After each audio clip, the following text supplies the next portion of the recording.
दिसंबर 1990 Iraq Iran war में भारी कर्जे में डूबने के बाद सद्दाम इस कर्जे से मुक्ति पाने के लिए 3 लाख लड़ाकों के साथ सऊदी अरेबिया के बॉर्डर पे खड़ा था और किसी भी वक्त हमला कर सकता था। अगर सऊदी तेल के खजाने इस सिरफिरे तानाशाह के हाथ लग गए तो ये इतना पावरफुल बन जाएगा कि अमेरिका की भी नाक रगड़वा देगा और पता नहीं दुनिया को किस हद तक बर्बादी की तरफ धकेल देगा। अटैक अब किसी भी वक्त हो सकता था और सऊदी किंग फाहद को तबाही बड़ी तेजी से अपनी ओर आती हुई दिखाई दे रही थी। इसी कारण किंग फाहद बहुत घबराए हुए थे कि तभी अफगानिस्तान में सोवियत यूनियन को धूल चटाने वाला लादेन किंग से मिलने आता है और दोनों के बीच बातचीत होती है। लादेन, मेरे होते हुए किस चीज की फिक्र है? अल्लाह की इस पाक जमीन पे सद्दाम को भटकने भी नहीं दूंगा। किंग फाहद, पता भी है वो कौन है? ईरान और कुवैत को उसने तहस नहस कर दिया। लादेन, आप मुझे फिर जानते नहीं हैं। 3 महीने का समय दीजिए, मैं 3 लाख सैनिकों की फौज आपके सामने खड़ा कर दूंगा। किंग फाहद, अगर उसने केमिकल वेपन्स यूज की तो क्या करोगे?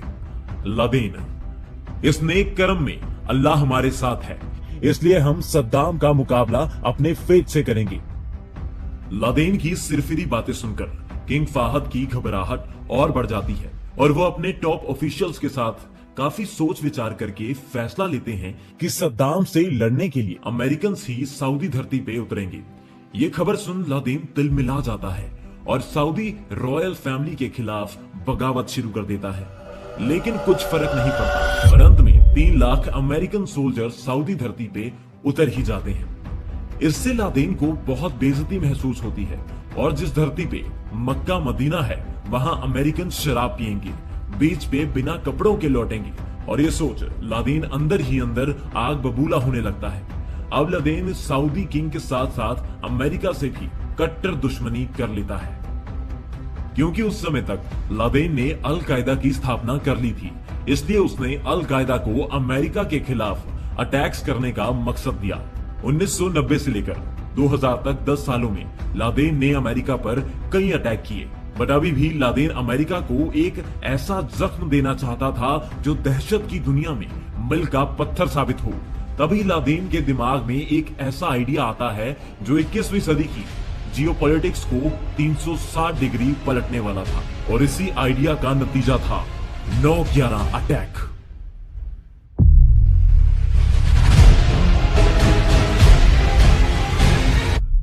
कंफर्ट इन रूम नंबर 233 में मोहम्मद अट्टा बड़ी जल्दबाजी में अपनी शर्ट के बटन बंद कर रहा है और फोन पर अब्दुल अजीज से कुछ कहता है। अब्दुल इसकी बात सुनते ही हड़बड़ी में अपना सामान पैक करता है और इसी होटल के मेन गेट पे पहुंच जाता है। अट्टा भी अपनी शर्ट के बटन बंद करके अपना सूटकेस उठाकर फटाफट मेन गेट के पास पहुंच जाता है। यहां से दोनों चुपचाप लोगन इंटरनेशनल एयरपोर्ट के लिए निकल जाते हैं। सारा अमेरिका सो रहा है, लेकिन ये लोग अमेरिकन को भयानक झटका देने की तैयारी कर रहे हैं। करीब 6:45 पर ये दोनों एयरपोर्ट के बाहर पहुंच जाते हैं और एयरपोर्ट में चेक इन कर लेते हैं। ये एक जगह नहीं बल्कि अमेरिका की अलग अलग जगहों पर सेम पैटर्न घट रहा है। 2 लोग होटल से निकलते हैं और फिर टैक्सी में बैठकर एयरपोर्ट की तरफ निकल जाते हैं। अमेरिका इस डरावने पैटर्न से अनजान था और रोज की तरह अमेरिकी राष्ट्रपति मॉर्निंग वॉक के लिए निकल जाते हैं। बच्चे स्कूल जाने के लिए तैयार होने लगते हैं और सड़कों पे रोज की तरह चहल पहल शुरू हो जाती है। अब 7 बजने को आए थे। अब प्रेसिडेंट को मॉर्निंग वॉक के बाद CIA से ब्रीफिंग मिलती है, जिसमें इजराइल पैलेस्टीन इशू के अलावा कोई चिंताजनक बात सामने नहीं आती है। Chief of defence staff president से मजाक में कहते हैं, आज का दिन आसान रहने वाला है। अमेरिका अब सुबह के सूरज के साथ उठ तो गया था, लेकिन ये नहीं जानता था कि जैसे जैसे सूरज आसमान में चढ़ता जाएगा वैसे वैसे कुछ लोग अमेरिकी नागरिकों को दर्दनाक मौत की नींद सुलाते जाएंगे। इन लोगों का सरगना है मोहम्मद अट्टा और लादेन के ये 19 आतंकवादी अमेरिका के अलग अलग एयरपोर्ट्स में अपने खूनी इरादे पूरे करने के लिए घुस गए थे। 7:45 फ्लाइट 11 लोगन इंटरनेशनल एयरपोर्ट पे अपने पैसेंजर्स का इंतजार कर रही है। थोड़ी देर में एक एक कर 71 पैसेंजर्स फ्लाइट में घुस जाते हैं। इन्हीं यात्रियों में एक 8 साल की छोटी बच्ची भी है जो आज पहली बार जहाज में बैठी है। वो अपने माता पिता के साथ बड़ी उछल कूद मचाते हुए अपनी सीट पे बैठ जाती है। इसी फ्लाइट में अट्टा और उसके 4 साथी भी नजर चुराते हुए चुपचाप अलग अलग सीट पे बैठ जाते हैं। सारे यात्री अपनी अपनी सीट्स पे बैठ चुके थे और पायलट टेक ऑफ के लिए प्लेन को रनवे पे भगाने लगता है। 8 बजे फ्लाइट 11 लोगन एयरपोर्ट से टेक ऑफ कर लॉस एंजलिस की तरफ उड़ान भर लेती है। प्लेन अब पूरी तरह हवा में था और सारे यात्री अपनी सीट बेल्ट खोल देते हैं और आराम से बैठ जाते हैं। कोई अखबार पढ़ने लगता है, कोई खिड़की से आ रही सूरज की किरणों को महसूस करने लगता है और ये छोटी बच्ची आसमान से अमेरिका की ऊंची इमारतों को देख खिलखिलाने लगती है। काश ये गर्मजोशी का माहौल हमेशा रहता, लेकिन कुछ लोगों को ये शांति हजम नहीं हुई। प्लेन को उड़ाते हुए लगभग 20 मिनट हो चुके थे। तभी सीट 2A पर बैठे एक आदमी ने एयर होस्टेस से कोल्ड ड्रिंक मांगता है। एयर होस्टेस कोल्ड ड्रिंक लेकर आती है जो ज्यादा ठंडी नहीं थी। इस कारण वो आदमी भड़क जाता है और बहस शुरू कर देता है। एयर होस्टेस उसे शांत करने की कोशिश करती है, लेकिन वो प्लेन में माहौल बिगाड़ देता है और जहाज के सारे यात्रियों का ध्यान अपनी तरफ खींच लेता है। ये शोर शराबा सुन वो छोटी बच्ची थोड़ी सी डर जाती है और अपनी मां से चिपक कर बैठ जाती है। ये बहस अभी चल ही रही होती है कि एक पैसेंजर अपनी सीट से उठकर अपनी जेब से नुकीली चीज निकालता है और पीछे से एयर होस्टेस की कमर में घोंप देता है। ये दृश्य देख प्लेन में मौजूद हर इंसान हक्का बक्का रह जाता है और इतने में ही 2 और आदमी अपनी सीट से उठते हैं और हाईजैक हाईजैक चिल्लाते हुए पूरे प्लेन में पेपर स्प्रे कर देते हैं। सभी अपनी आंखें मसलने लगते हैं कि तभी अट्टा अपनी सीट से उठ कॉकपिट की तरफ चलने लगता है।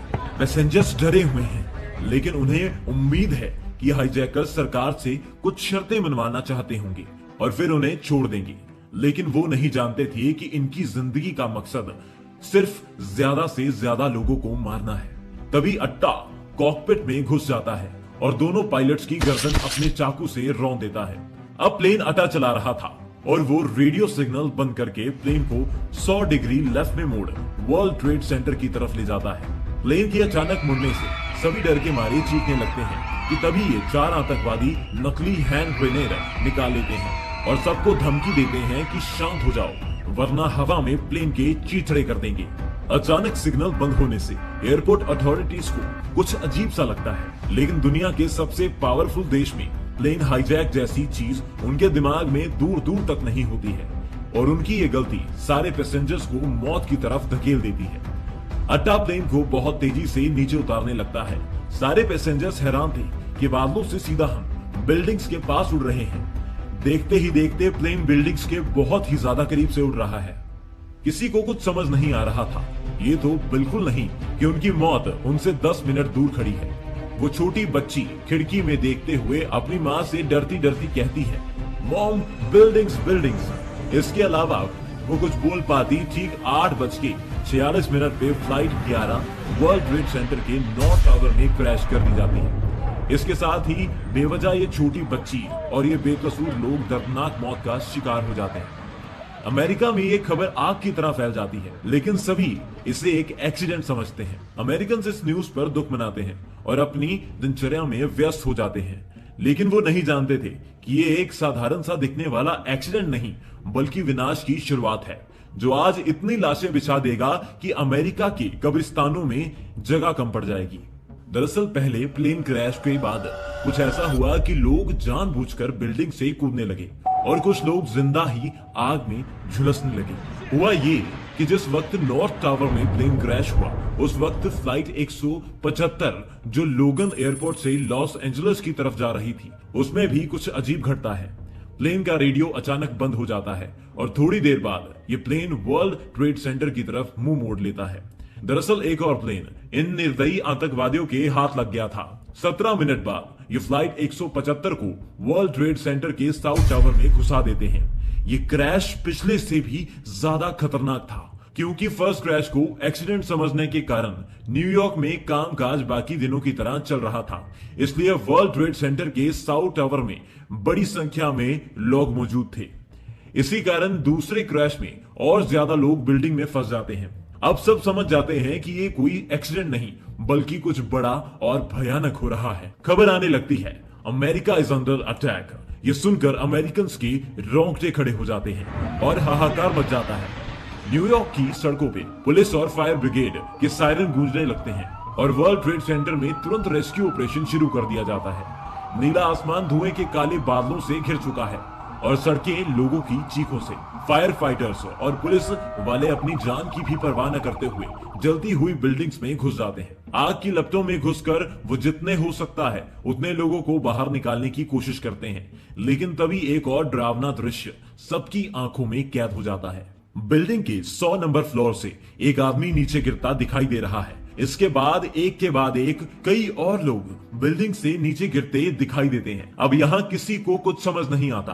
दरअसल प्लेन जिस फ्लोर पे क्रैश हुआ था उसके ऊपर से सारे फ्लोर्स का रास्ता आग के कारण बंद हो गया है और धुएं के कारण हेलीकॉप्टर से भी रेस्क्यू नहीं किया जा सकता था। इसलिए लोगों ने आग में जिंदा झुलसने से अच्छा बिल्डिंग से कूदकर मरना आसान समझा। यहाँ न्यूयॉर्क में मौत का हाहाकार मचा हुआ है और हर पल कोई ना कोई अपने परिवार का सदस्य खो रहा है। अमेरिकन पहले ही इतना कुछ झेल रहे हैं, लेकिन जो अब घटता है उसके सामने ये सब फीका पड़ जाता है। 9:30 के करीब न्यूज चैनल्स पे एक और खबर आती है कि फ्लाइट 77 और 93 भी हाईजैक हो चुकी है। इस समय तक अमेरिकन एयर स्पेस पूरी तरह बंद कर दी गई और एयरफोर्स को एक्टिवेट कर दिया जाता है। एयरफोर्स को ऑर्डर है कि हाईजैक प्लेन को देखते ही तबाह कर दिया जाए। फ्लाइट 77 ने अपना रुख जहां यूएस प्रेसिडेंट और सीनियर मिनिस्टर रहते हैं यानी कि वॉशिंगटन डीसी की तरफ कर लिया। अब अमेरिकन एयरफोर्स भी रफ्तार बढ़ाती है और सब टीवी को नजर टिका के देखने लगते हैं। अचानक प्लेन एक बार फिर डायरेक्शन चेंज करता है और पेंटागन की तरफ आगे बढ़ने लगता है। एयरफोर्स ढूंढने की कोशिश करती है, लेकिन उससे पहले ही फ्लाइट 77 पेंटागन में 850 किलोमीटर प्रति घंटा की रफ्तार से क्रैश कर दी जाती है और 180 फौजियों का जीवन कुर्बान हो जाता है। हर क्रैश के बाद अमेरिकन को लग रहा था कि शायद ये तबाही का तूफान अब थम जाएगा, लेकिन नियति को तो कुछ और ही मंजूर है। लोगों को बचाने की सारी कोशिशें एक झटके में फेल हो जाती हैं। जब 10 बजे आग के कारण साउथ टावर रेत के महल की तरह कोलैप्स कर जाता है। अंदर जितने भी लोग फंसे थे उनकी ऑन द स्पॉट मौत हो जाती है।